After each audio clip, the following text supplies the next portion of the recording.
ونعوذ بالله من شرور أنفسنا وسيئات أعمالنا من يهده الله فهو المهتدي ومن يضلل فلن تجد له وليا مرشدا أشهد أن لا إله إلا الله وحده لا شريك له وأشهد أن محمدا عبده ورسوله لا نبي ولا رسول بعده اللهم صل على محمد وعلى آل محمد كما صليت على إبراهيم وعلى آل إبراهيم إنك حميد مجيد أوصيكم وإياي نفسي بتقوى الله فقد فاز المؤمنون المتقون أصبحنا على فطرة الإسلام وكلمة الإخلاص وعلى دين نبينا محمد صلى الله عليه وسلم وعلى ملة أبينا إبراهيم حنيفا مسلما وما كان من المشركين رضيت بالله ربا وبالإسلام دينا وبمحمد نبي رسولا اللهم إنا نسألك علما نافعا ورزقا طيبا وعملا متقبلا وبعد.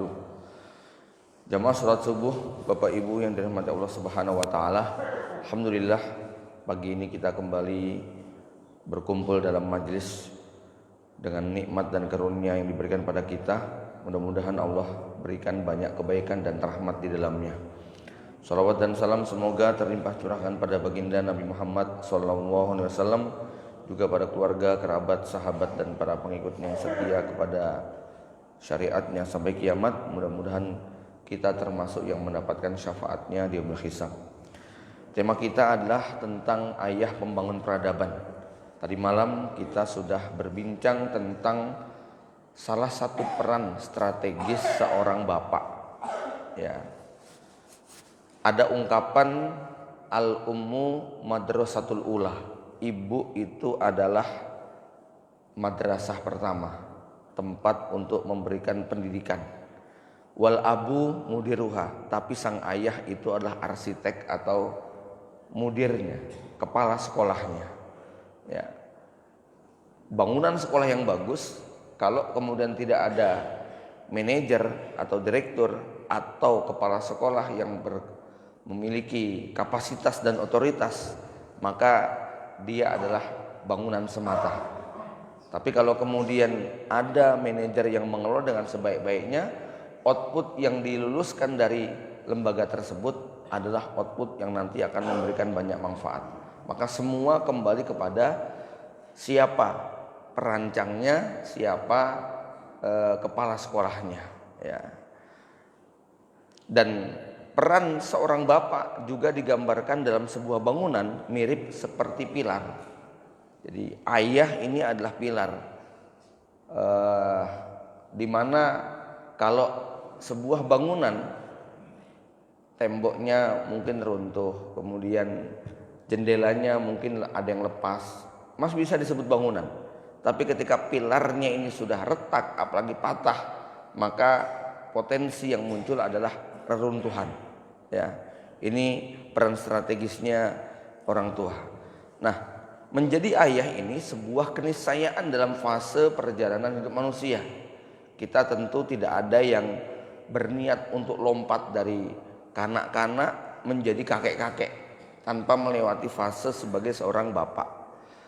Menjadi bapak atau ayah ini juga sebuah predikat yang tidak mungkin kita lepas sampai kapanpun, karena kita tidak pernah berniat menjadi mantan bagi anak kita.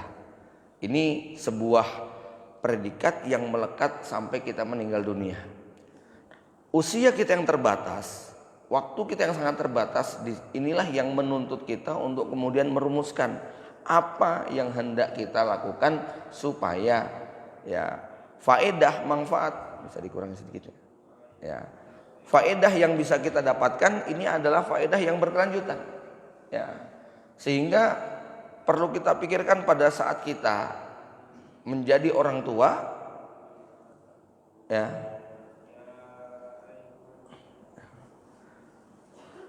Pada saat kita menjadi orang tua, yang perlu kita pikirkan adalah apa yang kemudian hendak kita wariskan kepada anak-anak kita. Ya, kita tidak berharap dengan nafas terakhir yang kita hembuskan kemudian berakhir juga, ya, amal ataupun jejak kita. Nah, inilah yang kemudian setiap kita kudu atau harus memikirkan apa yang hendak kita wariskan kepada mereka. Ya, kita tidak pengen pada saat kita kemudian menutup mata kemudian tertutup pula jejak amal kita. Ya, kalau kita yang diberi usia hanya 60-70 tahun saja, kita mati-matian memilih sebuah amalan, mati-matian memilih sebuah pekerjaan yang itu membuat kita bisa menikmati hari tua. Tentu untuk kehidupan di akhirat yang sangat panjang sekali, kita juga harus lebih memikirkan apa yang kira-kira bisa kita nikmati ketika nanti kita sudah mati. Ya.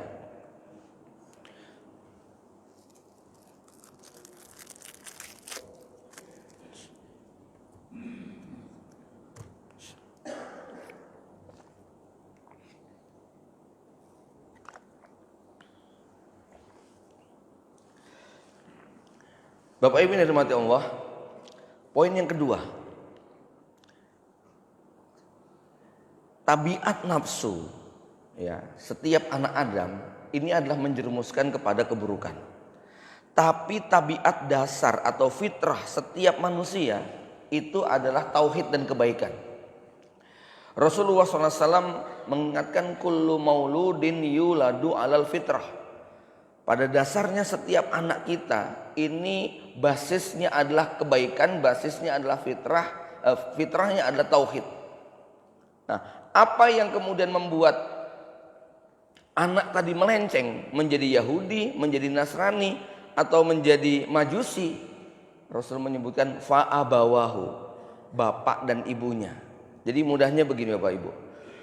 Kalau kita memiliki anak yang sebenarnya berpotensi untuk meraih kebaikan, tapi ingat bahwa ketika mereka tidak dirawat, tidak dijaga, dia akan menjadi rusak dan dia kemudian akan keluar daripada tauhidnya. Nah, penyebab terbesar dari anak ini kemudian keluar dari tauhidnya adalah abawahu. Nabi menyebut dengan kata-kata abawa, bukan walida. Nanti insya Allah pada sesi menjadi walidain, ya, menjadi orang tua, bukan sekedar menjadi abawain, bukan sekedar menjadi bapak dan ibu. Ada perbedaan antara walidain dengan abawain.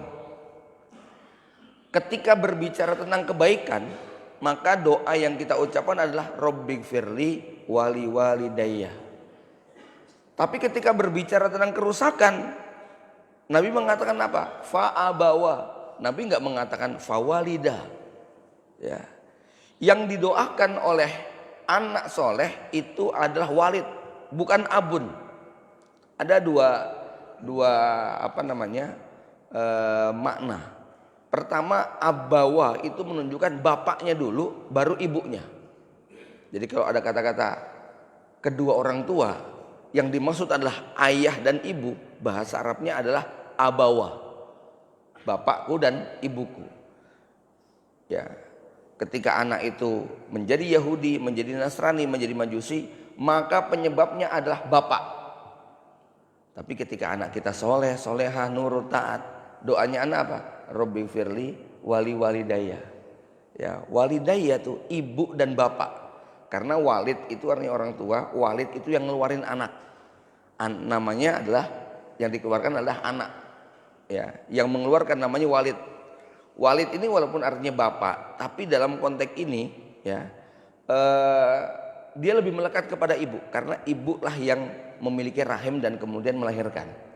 Maka kalau anak itu soleh dan soleha, yang dapat doa pertama kali adalah ibunya, baru bapaknya. Bapak ya sisa-sisa lah. Ya. Tapi kalau anak itu nakal, durhaka, yang dosa duluan adalah bapaknya. Nah, ini nggak enaknya jadi bapak tuh di situ, Pak.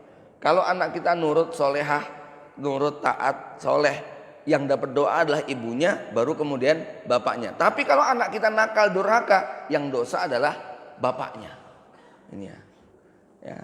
Maka bapak adalah pihak yang paling bertanggung jawab ketika anak tadi menyimpang dari jalan yang benar.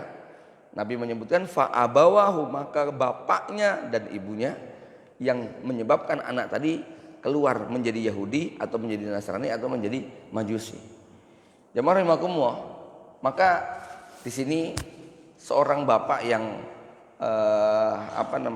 bertanggung jawab memikirkan betul tentang keberlangsungan anak-anaknya tadi. Ya. Nah, kalimat tentang membangun peradaban di sini adalah sebuah keadaan di mana baik itu akidah, baik itu urusan ekonomi, urusan ibadah, urusan muamalah, semua dibangun di atas akhlak dan adab yang benar. Sehingga terjagalah tubuh kita, terjagalah pikiran kita, terjagalah hati kita. Semua dibangun dengan moral dan etika. Karena ada orang-orang yang berakidah tapi kemudian dia tidak beradab. Ada orang yang secara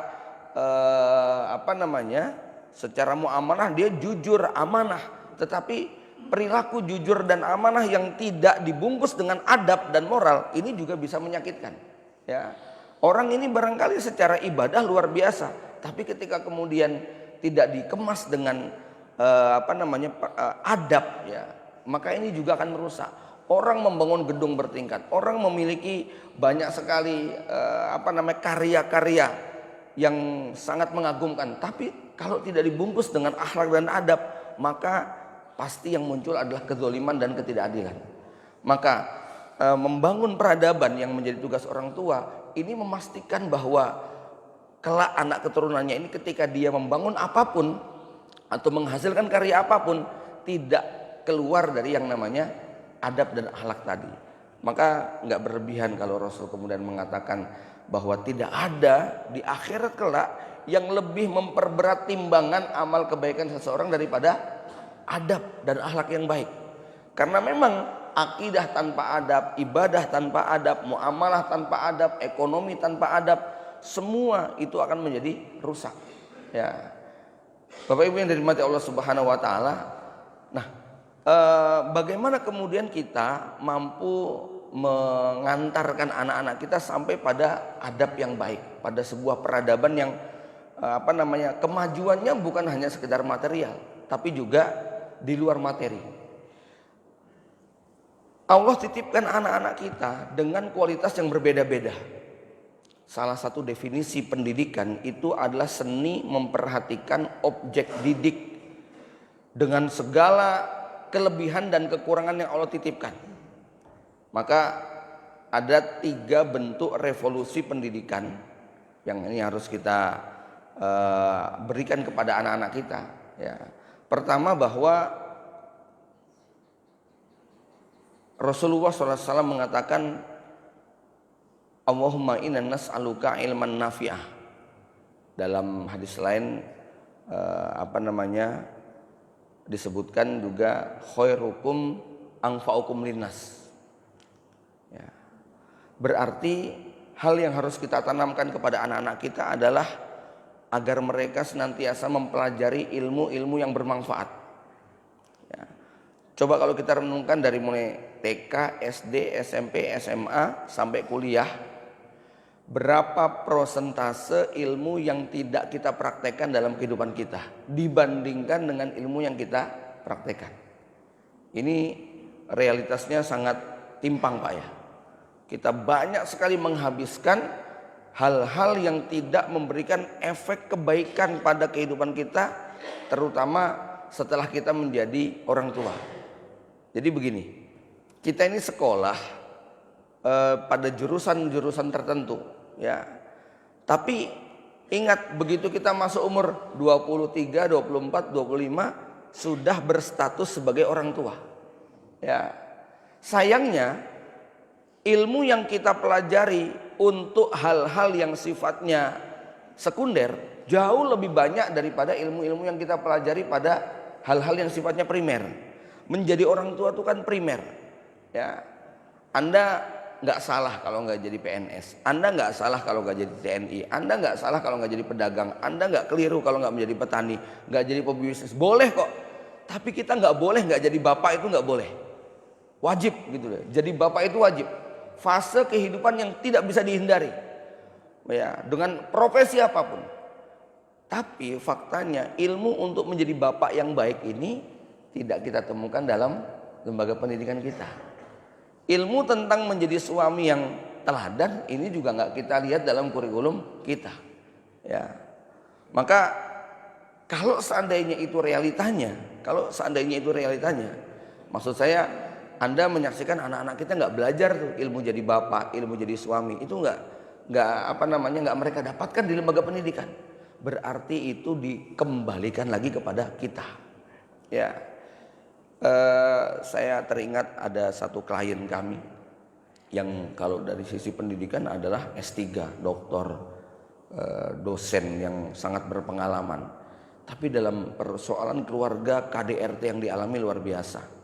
Anaknya sampai pada level pengen bunuh diri karena apa? Perilaku dan sikap orang tuanya.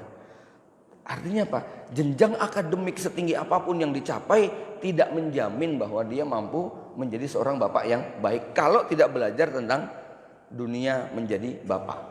Ya. Setinggi apapun jenjang pendidikan dia, sebanyak apapun harta dia, sehebat apapun capaian-capaian materi yang dia dapatkan, itu tidak kemudian menjamin bahwa dia menjadi suami yang baik. Ya. Maka poin pertama terkait dengan warisan yang kita berikan kepada anak-anak kita adalah bahwa mereka harus mendapatkan ilmu yang bermanfaat. Dan kita juga berlindung kepada Allah, Allahumma inna na'udzubika min ilmin la yanfa. Ya. Yang kedua, bahwa Rasulullah SAW mengingatkan an-nasu kal ma'adin, manusia itu seperti barang tambang. Kama adiniz zahab wal fiddah, seperti tambang emas dan perak. Bapak Ibu sekalian, anak-anak kita ini digambarkan oleh Rasulullah seperti material barang tambang. Nabi mencontohkan di antara bentuk tambangnya adalah emas dan perak. Walaupun sebenarnya barang tambang itu lebih beragam. Ada besi, ada pasir, ada koral, ada batu bara, ada banyak sekali. Ya. Nah, anak-anak kita ini kualitasnya mirip seperti barang tambang. Logika barang tambang pasti butuh tenaga yang ekstra untuk mengeksplornya. Jangankan memproses menjadi emas ataupun kan kita nambang emas nggak kemudian nemu kalung, cincin, gelang gitu nggak Pak? Ya, dari mulai kalau saya menonton sedikit proses untuk bisa jadi emas itu sangat kompleks sekali. Jadi emas yang mahal itu demikian. Jangankan emas yang mahal, jangankan perak, pasir saja kita membutuhkan alat-alat berat. Kalau modal kita hanya sekup cangkul, kita hanya akan dapat sedikit. Tapi kalau kita menggunakan alat-alat berat, maka ini betul-betul tambang yang sangat menggiurkan. Ya.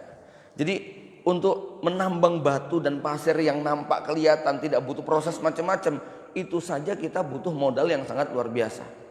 Ini poin pertama terkait dengan anak kita adalah barang tambang. Ya. Poin yang kedua apa? Bahwa masing-masing tambang ini memiliki peran dan fungsi yang berbeda-beda. Kalau ada anak kita yang kualitasnya emas, tentu sangat sayang kalau dia hanya difungsikan sebagai pagar tanaman. Ya. Tapi kalau anak kita kualitasnya besi, maka jangan paksakan dia jadi perhiasan. Potensinya adalah karatan. Ya. Tapi kita tahu mungkin anak-anak kita juga ada yang kualitasnya hanya jadi pasir atau batu, murah harganya, satu truk hanya sekian. Tapi kita tahu bahwa semua bangunan ini nggak bisa dipisahkan daripada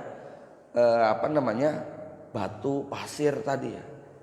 Maka dalam hal ini tidak perlu risau dengan kualitas yang Allah titipkan pada anak-anak kita, tapi lebih risaulah ketika kita nggak bisa mengarahkan potensi yang Allah titipkan pada mereka.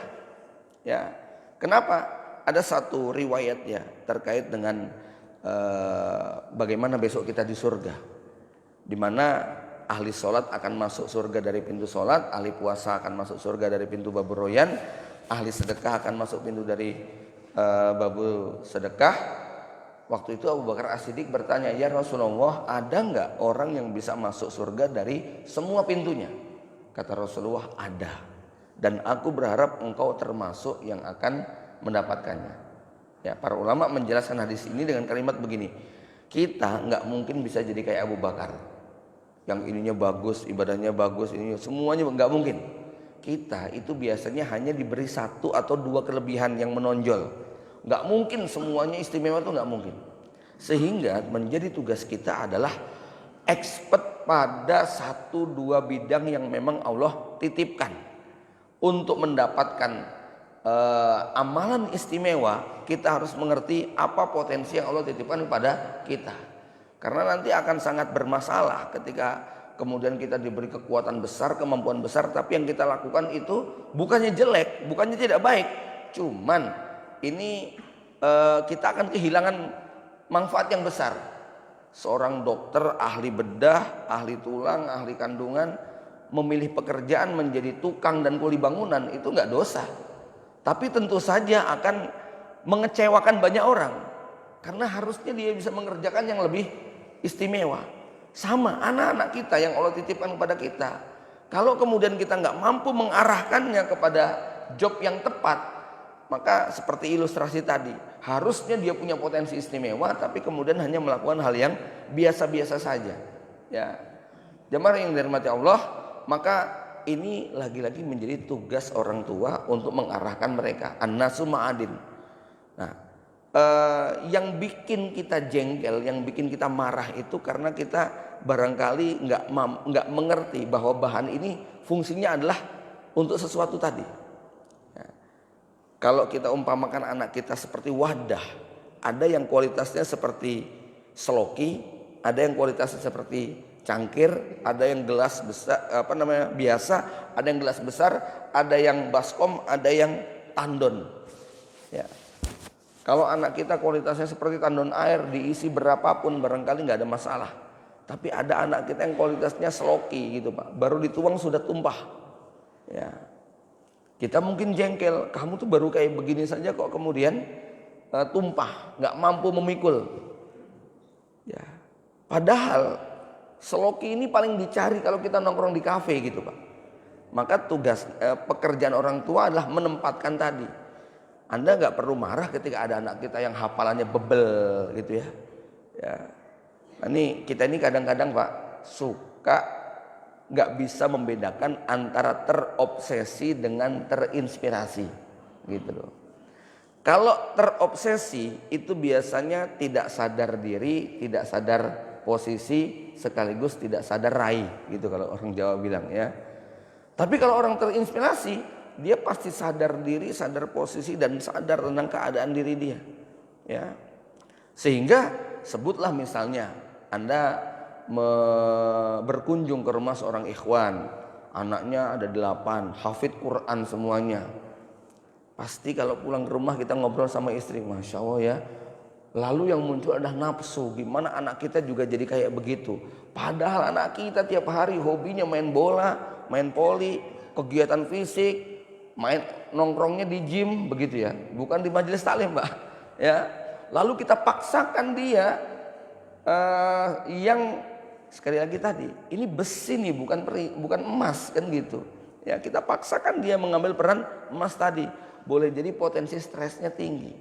Ya, padahal kalau dia kemudian memanfaatkan apa yang menjadi bakatnya. Bapak Ibu tahu ya, selebrasi ataupun perilaku seorang artis lapangan sepak bola yang kelas dunia itu suaranya bisa mengguncang satu negara. Saya lupa tokoh siapa yang mengingatkan tentang perilaku rezim Cina kepada Muslim Uighur, sampai tayangan sepak bolanya dicekal di Republik Cina. 1000 ustadz demo tentang Uighur itu nggak ada efeknya bagi pemerintah Cina, ya tidak. Tapi ketika seorang artis lapangan sepak bola ini komentar sedikit saja tentang Uighur, follower dia ratusan juta masalahnya Pak, itu ya. Ya, artinya apa? Dengan peran dia sebagai tokoh yang mungkin nggak ada bau-bau agamanya, tapi dia masih komitmen dengan ajaran agamanya, dia menunjukkan sujud syukurnya, bahkan kemudian menunjukkan akhlak dan adab Islam. Ketika di lapangan hijau tadi itu sangat membuka mata dunia, sebagaimana ketika peristiwa di Qatar kemarin misalnya. Ini boleh jadi jauh lebih efektif loh ketimbang ceramahnya ustadz di masjid. Saya hanya ingin mengatakan nggak perlu merasa kok kayaknya kita nggak punya nggak punya jejak warisan amal soleh pada anak-anak kita, karena anak-anak kita nggak jadi ustadz, nggak jadi dai, nggak jadi ulama. Ya, persoalannya tadi bahwa masing-masing kita oleh Allah diberi anak dengan kualitas yang berbeda-beda. Maka tugas orang tua ini adalah bagaimana mengarahkan mereka. Ya, anak-anak kita yang barangkali potensi di ekonominya jauh lebih melejit daripada potensi dalam ilmu pengetahuan. Ya tentu saja, atau dalam potensi ibadah, tentu saja mengarahkan mereka kepada apa yang menjadi kualitas mereka itu lebih efektif daripada kita paksakan sesuatu yang tidak menjadi bakat mereka. Bapak Ibu sekalian, ini menjadi penting supaya orang tua tidak merasa gagal ketika dia mendapati anaknya nggak kerasan di pesantren.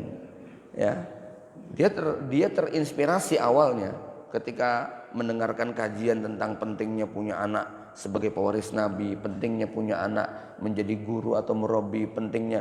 Tapi kemudian kalau dia lupa dengan potensi yang dimiliki, yang terjadi itu adalah ketidakefektifan dia. Ya, mungkin lebih banyak menggerutunya daripada syukurnya. Ya, makanya an-nasu ma'adin ka ma'adiniz zahabi wal fiddah. Ya. Kemudian berikutnya tentang bagaimana orang tua mengarahkan kepada anak bahwa anak-anak kita ini mereka memiliki keunikan di mana mereka tumbuh di zaman yang berbeda. Tadi malam kami diskusi salah satu yang banyak dilupakan oleh orang tua begini Pak. Ya, kalau saya menggambarkan hari ini orang tua ini ada 3 kelompok dalam menyikapi anak-anaknya. Satu, ada yang kekeh memegang prinsip bagaimana dulu bapaknya memberikan pendidikan kepada dia. Yang membuat dia sukses hari ini adalah pendidikan yang diberikan bapaknya. Tapi dia lupa bahwa zaman di mana dia hidup kecil itu berbeda dengan zaman di mana anaknya tumbuh hari ini. Sehingga ketika dia paksakan doktrin mbahnya kepada anaknya, ya, maka yang terjadi anak lebih banyak mentalnya daripada nurutnya. Yang kedua adalah tipe orang tua yang ketika menghadapi anak kok kemudian tidak mau taat, tidak mau nurut kepada orang tuanya, akhirnya dia kemudian putus asa, lalu dia mengatakan terserah sakarepmu, karena orang tuanya sudah capek. Nah yang paling berat yang nomor 3 ini Pak, karena tadi ya, pendidikan adalah seni memperhatikan objek didik untuk mengantarkan anak sesuai dengan apa yang Allah titipkan pada dia. Sementara anak ini bukan benda mati, dia mikroorganisme yang terus tumbuh berkembang. Kalau kemudian kita tidak jeli memperhatikan semua fase dan tahapannya, maka kita akan dibuat kaget dengan perilaku anak-anak kita. Ya, maka gambarannya begini. Kalau kita percaya seandainya ya teori tentang manusia purbakala itu benar, saya ingin beri gambaran begini Pak. Dulu ada fase di mana orang hidup di zaman nomaden, zaman batu. Hidup mereka dengan cara berburu. Mereka berpindah tempat dari satu lokasi ke lokasi berikutnya. Cara makan mereka itu bukan dengan bercocok tanam. Mereka berlatih untuk memanjat pohon yang tinggi, membuat jebakan, bikin panah dan tombak, bikin berbagai macam peralatan yang memungkinkan mereka eksis dan bertahan. Nah, keterampilan ini diajarkan oleh kakeknya kepada dia. Lalu sampailah pada fase di mana manusia hidup di era agraria. Hidupnya sudah menetap, tidak nomaden dan tidak berpindah tempat. Ya, mereka sudah memelihara ternak, unggas, kambing, domba. Mereka juga sudah bercocok tanam. Tapi orang tuanya dulu hidupnya di zaman nomaden, Pak. Dia mencoba untuk memaksakan keterampilan-keterampilan yang dulu diajarkan. Nah, kamu harus pintar manjat pohon pinus itu. Kamu harus pandai berburu dan menombak. Anak kira-kira bingung nggak Pak? Ngapa Anda harus manjat pohon yang tinggi? Wong kita punya kebun dan sawah yang luas. Ngapa kita harus belajar menembak, memanah, bikin jebakan? Wong kita punya peternakan yang banyak. Ya, artinya keterampilan yang harus diajarkan oleh orang tua kepada anaknya bukan lagi keterampilan bikin panah, bikin tombak, berlari yang cepat, mengetahui arah mata angin begitu. Ya, hari ini pengetahuan tentang mata angin kepake nggak Pak? Nggak kepake karena tinggal klik Google kan begitu. Ya, sudah nggak terlalu dibutuhkan lagi. Maka apa yang kemudian diberikan oleh anak-anak kita nggak bisa kemudian dengan mengabaikan fakta bahwa mereka hidup di zaman yang berbeda. Ya, kalau dulu anak kita waktu kita kecil Pak, nakal, kemudian kita dihukum sama orang tua, diikat di pohon mangga yang banyak semut terang-terangnya, itu kita tambah kebal dan tambah kuat, gitu kan ya. Coba anak-anak kita hari ini diperlakukan kayak gitu. Saya pernah diskusi dengan seorang psikolog, bisa nggak sih kita menerapkan jurus embah kita kepada kita untuk kita praktekkan kepada anak kita?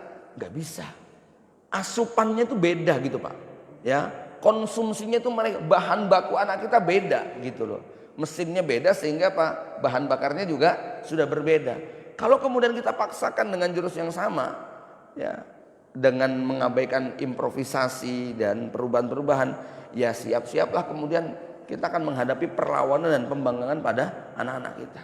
Ya, maka Bapak Ibu yang dirahmati Allah, ini menjadi tugas yang sangat berat bagi orang tua untuk mengantarkan anak-anak tadi pada satu fase yang disebut dengan peradaban tadi. Ya, kemudian pekerjaan yang tidak kalah penting bagi orang tua itu adalah bagaimana menentukan visi misi pada keluarganya. Masih ada hubungan dengan pembahasan yang ketiga tadi, bahwa kita ini dititipi oleh Allah dengan karakter, tabiat, bakat yang berbeda-beda. Ada yang Allah takdirkan menjadi keluarga pengusaha, ada yang ditakdirkan Allah menjadi keluarga ulama, ada yang ditakdirkan Allah menjadi keluarga seorang pendidik, ya, ada yang ditakdirkan menjadi keluarga petani dan seterusnya. Ya. Ternyata kita perlu melihat jejak rekam perjalanan perjalanan Pak Sutri ini. Dulunya tuh apa sih? Ya. Karena ternyata Rasulullah SAW kan mengatakan tungkahul mar'ah li arba. Wanita itu dinikahi karena 4 perkara. Salah satunya apa? Li hasabiha. Nabi nggak menyebutkan nasab, tapi apa? Hasab. Hasab itu apa? Apa bedanya hasab dengan nasab? Bahasa Indonesianya sama sih ya, nasab ya. Tapi hasab itu adalah perilaku-perilaku terbaik yang ada pada garis keturunan. Kalau nasab itu sebatas garis keturunan Pak. Ya, setiap kita punya nasab, tapi belum tentu setiap kita punya hasab. Mudahnya gini Pak, di tetangga itu ada Pak Sutri yang bapaknya hitam tinggi, ibunya putih pendek, putih gemuk pendek. Bapaknya tinggi hitam. Masya Allah Pak, anak pertamanya itu dapat tinggi bapaknya, dapat putih ibunya. Ini berarti dapat apa Pak? Hasab yang baik.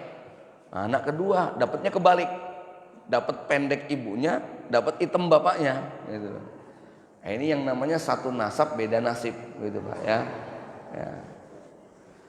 Nah, salah satu cara yang Rasul ajarkan memilih pasangan adalah melihat lihasabiha, pilih hasab yang baik. Ya, pilih hasab yang baik, begitu. Hasab ini berbicara tentang perilaku, karakter, tabiat, ya, pada garis keturunan seseorang. Ini yang kalau kemudian kita padukan, ya, masya Allah hasilnya akan sangat luar biasa. Maka nggak heran ya kalau antum nanti cari jejak rekam tokoh-tokoh di Indonesia, entah itu ulama ataupun siapalah. Oh, wajar kalau kemudian salah satu si fulan ini memang embahnya dulu pejuang, ya, udah pejuang, ulama, kaya raya. Wajar kalau kemudian memang cucunya ya kayak begini, cocok jadi pemimpin, ya. Tapi ada orang yang embahnya dulu zaman Belanda tuh pengkhianat kok, gitu kan. Ya, wajar kalau kemudian sekarang jadi pemimpin juga pengkhianat, gitu ya. Ini garis keturunan ini menjadi penting. Nah, hasab ini menjadi salah satu penentu visi misi dalam keluarga kita. Ya, kita tidak perlu iri dengan apa yang dimiliki oleh orang lain, tetapi yang penting itu adalah sadar diri terhadap potensi yang Allah titipkan pada kita. Kalau di dunia pesantren kira-kira begini Pak. Mungkin Pak Dapur, Bu Dapur itu iri lihat ustadz dan kiai yang dia bisa punya pahala sangat banyak sekali. Ya, tapi saya bilang Anda nggak perlu iri dengan para ustadz kiai tadi, pengen ngajar, pengen memberikan pendidikan, nggak perlu. Ya, Justru kalau Anda yang mengajar nanti santrinya malah nggak pintar-pintar gitu ya. Wong Pak Tukang, Pak Dapur, Bu Dapur. Tapi kalau Anda masak dengan enak, banyak itu santri kerasan bukan karena ustadznya pinter loh, tapi karena menu dapurnya enak gitu ya. Saya bilang satu ustadz cuti sehari 2 hari itu santri seneng loh ya, libur gitu kan. Tapi coba Pak Dapur libur 2 hari, itu pondok bisa bubar loh. Maka saya bilang peran Anda bisa lebih strategis daripada Pak Ustadz, Pak Kiai yang ngajar ya, nggak perlu ganti profesi. Tapi kalau Anda tiap hari yang dipelajari itu gimana bikin menu yang enak, tempe rasa sate, tahu rasa, wah ini Masya Allah. Ada santri yang dia itu mengungkapkan ketika lulus di pondok apa kenangan terindah. Kenangan terindahnya sama Pak Dapur, Bu Dapurnya. Ketika waktu itu jatah puasa, dia nggak sempat makan, kemudian ketemu Pak Dapur kok kelihatan lemes, ditanya kenapa Le gitu ya. Saya belum makan. Pak Dapur dengan baik hati bikinin telur dadar, kemudian memberikan jatah spesial buat dia. Itu kenangannya lama loh Pak, kayak gitu Pak ya. Yang bikin dia kerasan, dia betah tuh di situ ya. Sama keberadaan Pak tukang ini, tukang ini. Makanya dalam Islam ini betul-betul semua kelebihan yang Allah titipkan diapresiasi. Para sahabat betul-betul melaksanakan tugasnya sesuai dengan yang Allah titipkan. Khalid bin Walid tidak memaksakan diri jadi ulama, gitu kan? Sebagaimana Ibnu Mas'ud tidak memaksakan dirinya menjadi penguasa. Ya, karena ketika pedang itu diserahkan kepada Khalid bin Walid, hasilnya bisa beda kalau diserahkan dengan Abdurrahman bin Auf gitu loh. Sebagaimana duit itu kalau diserahkan kepada Abdurrahman bin Auf, hasilnya beda kalau diserahkan kepada Abu Dzar. Ya. Kan ada dulu orang, saya pernah diingatkan oleh orang tua saya. Nah, Abu Dzar Al-Ghifari itu pernah mengatakan, aku mencoba untuk menggabungkan antara ibadah dengan dagang, dan aku mendapati kedua-duanya tidak bisa bertemu. Lalu aku memilih ibadah dan meninggalkan dagang. Ya waktu itu belum bisa membantah nih Pak. Tapi hari ini kita katakan, ya itu kan Abu Dzar. Ya, saya nggak mau nyontoh Abu Dzar kok. Saya mau nyontohnya Abdurrahman bin Auf kok, gitu kan? Ya. Jadi ada memang orang-orang yang tipenya semacam itu, tapi ada orang yang bisa kayak Abdurrahman bin Auf, Utsman bin Affan, dan para sahabat-sahabat yang ibadahnya tidak kendor, tapi ya Masya Allah dalam urusan ekonomi harta bisa sangat luar biasa.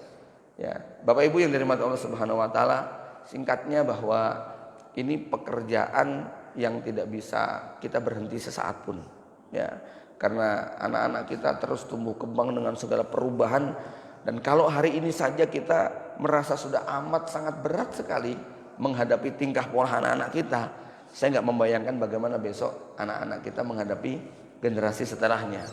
Ya, maka kualitas generasi setelah anak kita ditentukan dengan seberapa kita menanamkan pesan-pesan penting dan strategis pada anak kita hari ini. Mereka yang jumlah gurunya nggak seperti waktu kita. Waktu kita kecil gurunya cuma 2, bapak ibu kita sama bapak ibu guru di sekolah. Tapi hari ini anak-anak kita gurunya adalah semua manusia di dunia. Ya, dari berbagai macam negara dan bahasa, dari berbagai macam latar belakang dan profesi, semua menjadi guru buat anak kita dari sejak usia balita. Apa yang mereka tonton dan mereka saksikan di media itu yang menjadi guru menginspirasi buat anak-anak kita. Kalau kemudian kita tidak memberikan rambu-rambu, tidak memberikan petunjuk yang jelas, maka lebih banyak guru yang menyesatkan anak-anak kita daripada yang memberikan bimbingan yang baik. Bapak Ibu jamaah yang dirahmati Allah Subhanahu Wa Taala, demikian kajian kita pada pagi hari ini. Mudah-mudahan Allah berikan manfaat pada kita semuanya. Aku qouli hadza wa astaghfirullah li wa lakum. Assalamualaikum warahmatullahi wabarakatuh.